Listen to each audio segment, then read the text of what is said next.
When we think of empires, what should we remember most? The worlds they built or the worlds they destroyed? Empires have long been associated with conquest, power, and expansion. They connected distant regions through trade, spread technologies and ideas across continents, and created political systems capable of governing vast populations. Yet, these same empires often achieved their success through warfare, displacement, taxation, cultural suppression, and the subjugation of conquered peoples. For those living within an empire, imperial rule could bring stability, prosperity, and opportunity. But for others, if not the majority, it meant the loss of autonomy, traditions, and sometimes even entire ways of life. As we explore ancient empires, we will move beyond the simple narratives of greatness or decline. Instead, we will try to examine empire as a historical process that produced both gains and losses, asking not only how empires rose to power, but also how and who benefited from that power, who paid its cost, and how those competing experiences shaped the ancient world. Hello everyone, and welcome back to Week 3. Today, we're going to be discussing Persia, China, and South Asia. At first glance, these may seem like entirely separate stories. One is an empire stretching across the ancient Near East. One is a civilization wrestling with centuries of political instability. And one is a region producing some of the most influential religious traditions in world history. Different places, different peoples, different languages, and different histories. Yet, I would argue that they are all confronting the same fundamental problem. How do you govern diversity? That is the question I want us to think about throughout today's lecture. In fact, I would actually go further. I would argue that much of world history can be understood as humanity's repeated attempts to answer this single question. How do you convince millions of people, most of whom will never meet one another, that they belong to the same world? This is one of the oldest problems human societies have ever faced. Small villages do not have this problem. Small communities govern themselves through relationships. You know your neighbors, you know who grows your food, you know who settles disputes, and you know who is in charge. But what happens when populations begin reaching into the millions? What happens when people making laws live hundreds of miles away? What happens when people speak different languages? What happens when they worship different gods? What happens when there's no longer shared common traditions? That's where empire emerges. And I want us to be careful with that word. When students hear the word empire, they often think of conquest. They imagine armies, swords, and territorial expansions. But empire is so much more complicated than that. Empire is humanity's attempt to solve problems of governing diversity. And we'll see today, every solution creates new consequences. The tools societies use to create order often create inequality. The ideas societies use to unite people often become mechanisms of control. And this is not simply an ancient problem. It is a human problem. It is a problem we are still grappling with today. As we move through today's lecture, I want you to ask yourself 4 questions. What is gained? What is lost? Who benefits? And who pays the cost? Those are historians' questions. Those are the questions that will guide us today. Let us begin with Persia. When historians discuss Persia, they often emphasize its size, and that makes sense. During the 6th century BCE, Persian rulers created one of the largest empires the world had ever seen. Under Cyrus the Great and Darius I, Persian territory stretched from Egypt to the borders of India. Millions of people suddenly found themselves connected under one government. But I want to push beyond the map, because maps can sometimes be deceptive. Maps tell us where an empire existed, but they do not tell us how an empire functioned. Think about that for a moment. How do you govern a territory that large? A king sitting in Persia cannot personally oversee Egypt. He cannot settle local disputes, he cannot collect every tax, and he cannot inspect every military garrison. The larger an empire becomes, the less personal it becomes. And that sentence is important. The larger an empire becomes, the less personal it becomes. Once populations reach into the millions, rulers begin replacing relationships with systems. Bureaucracies emerge, tax collectors emerge, roadways emerge, and census records emerge. And then writing becomes increasingly important. In many ways, the history of empire is actually the history of replacing relationships with institutions. The Persians understood this. Rather than trying to govern every village directly, they divided the empire into provinces known as satrapies. Each province was governed by a satrap. This was not simply delegation. This was an acknowledgement of human limitations. No ruler could be everywhere at once, and successful empires often understood this. But there is a paradox here. The systems that create stability can also create distance. Imagine being an ordinary farmer, yet you no longer know the person collecting your taxes. You no longer know who writes your laws. The people making decisions live hundreds of miles away. Think about how transformative that is. The world suddenly becomes larger, but it is becoming so much more impersonal. But that tension never disappears. In fact, we still live with it today. Perhaps Persia's greatest achievement was not conquest, but it was its infrastructure.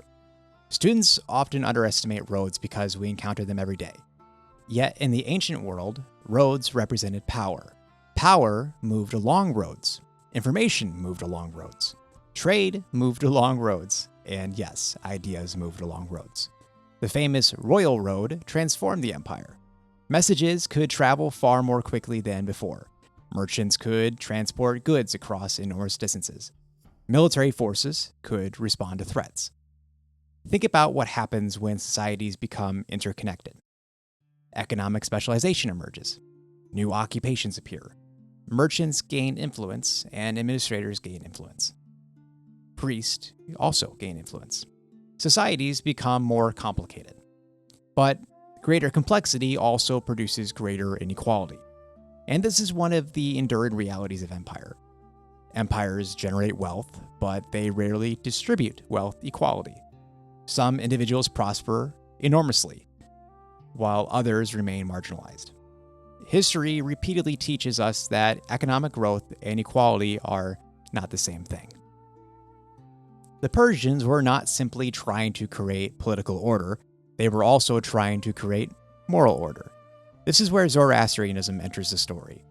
The prophet Zarathustra introduced a worldview centered on Ahura Mazda and a cosmic struggle between good and evil.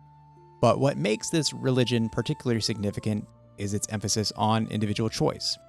Human beings possessed agency. Human beings possessed responsibility, and humans mattered. Good thoughts, good words, good deeds. Notice something important. Religion here is functionally a social rule. Empires are not sustained by armies alone. Armies conquer territory, and ideas keep people together. The moment populations begin sharing moral assumptions, governing becomes easier. This is one of history's greater lessons. Political power and moral authority often become intertwined, and that relationship can be both productive and dangerous, because the same beliefs that unite people can also exclude people. And again, every solution creates new consequences. Now let's turn to China. Persia asked one question: how do we govern a massive empire? But China asked a different question: why do societies become unstable in the first place? These questions are actually connected. After all, before you can build an empire, you must first create order. Persia inherited much of its order. China had to invent it. The Warring States period was an era of tremendous instability. Kingdoms fought one another continuously. Entire generations grew up expecting warfare. Think about what that means psychologically. Imagine never knowing peace. Imagine your entire worldview being shaped by instability. People began searching for answers, and answers emerged. Confucius argued that society had become unstable because people had forgotten their responsibilities towards one another. Notice he emphasizes responsibilities rather than rights. Modern societies often prioritize individual freedom. Confucius prioritized relationships. Every relationship carried obligations. Parents had obligations. Children had obligations. Rulers and subjects both had their own obligations. Harmony emerged when everyone fulfilled their role. But what is fascinating is that Confucius was not trying to build an empire, yet his ideas would become some of the most effective tools empires ever possessed. And that's an important lesson, that empires need ideology. While armies can create territory, ideas create permanence. Confucianism became the ideological glue that held Chinese civilization together for centuries. Education became essential. Students memorized the text, and officials took examinations. Government increasingly became associated with merit, and think about for a moment how revolutionary that was. Political authority was no longer exclusively hereditary, and learning itself had become a pathway to power. Taoism offered a critique of all this complexity. Taoists looked around and asked an uncomfortable question. What if we are trying too hard? What if human beings create many of their own problems? The Taoists argued that life should be lived in harmony with nature, and that control has limits, knowledge has limits, and that meant that power has limits. There is wisdom in humility. I often tell students that Taoism feels remarkably modern because it asks questions we still ask ourselves today. What happens when productivity becomes obsession? What happens when efficiency becomes our only value? And what happens when we forget how to simply exist? Legalists took an entirely different approach. They were pragmatists. They asked one question, what actually works? And their answer was simple. Strong laws, strong punishments, and strong governments. Human beings were self-interested, and virtue alone could never be enough. And again, think about that in context. People were exhausted because of centuries of conflicts, and throughout history, exhausted populations often tolerate authoritarian systems if they promise stability. And that lesson extends far beyond ancient China. If China searched for social harmony, South Asia increasingly searched for spiritual harmony. And those things are not the same thing. Chinese philosophers often asked, how should society function? Where South Asian thinkers increasingly asked, why do human beings suffer at all? And that distinction matters. One looks outward, the other increasingly looks inward. And both are responses to instability, yet they produce different outcomes. Long before Persia and China had reached their heights, cities flourished in the Indus River Valley. This is something we've covered previously when we looked at Harappa and Mohenjo-daro and how extraordinary they were. They possessed planned streets, sophisticated drainage systems, standardized bricks, complex trade networks. And remember just how remarkable that was. 4,000 years ago, urban planners were already asking the questions that we still ask today. And that's how cities should be organized. How should water be managed? And how should waste be removed? Remember, ancient does not mean primitive.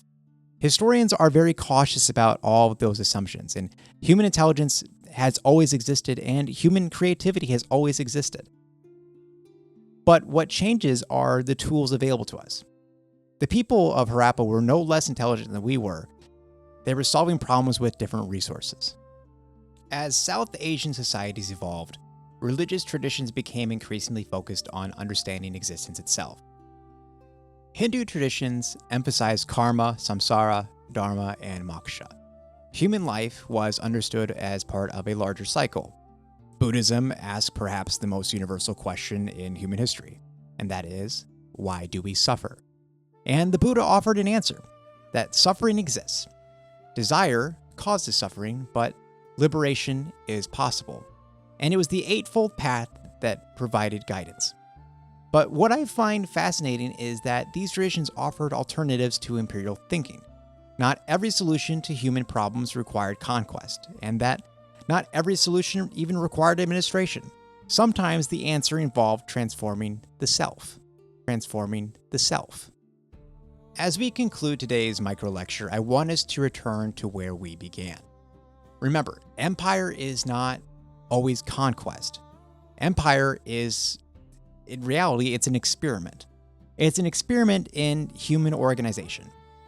How do we convince millions of people, separated by geography, language, religion, and culture, that they belong to the same world? Persia answered through administration. China answered through philosophy, and South Asia answered through religion. And remember, none of these answers were perfect. None eliminated inequality, and none eliminated conflict. But all fundamentally transformed human history. And perhaps that's one of history's greatest lessons. That history is not simply a sequence of events, that it is a record of humanity attempting to solve problems. Some solutions work for a time, while others create new problems entirely. Empire could generate prosperity. They encourage innovation. They connect distant people. But they also centralize power. And in the process, they erase tradition. They could create winners and losers. And that's why there is always a cost. As we move through the remainder of this course, I want you to stop asking whether an empire was successful. Instead, ask a different question. Successful for whom? That is a historian's question. And that question will follow us into Rome, into the Islamic world, into the Mongol Empire, into European imperialism, and eventually into our own modern world. Because the story of empire did not end in antiquity, and in many ways we are still living within its legacy. Some would even argue that our current country is part of an empire that is just very well disguised. Thank you, everyone, and I look forward to talking with you again next week.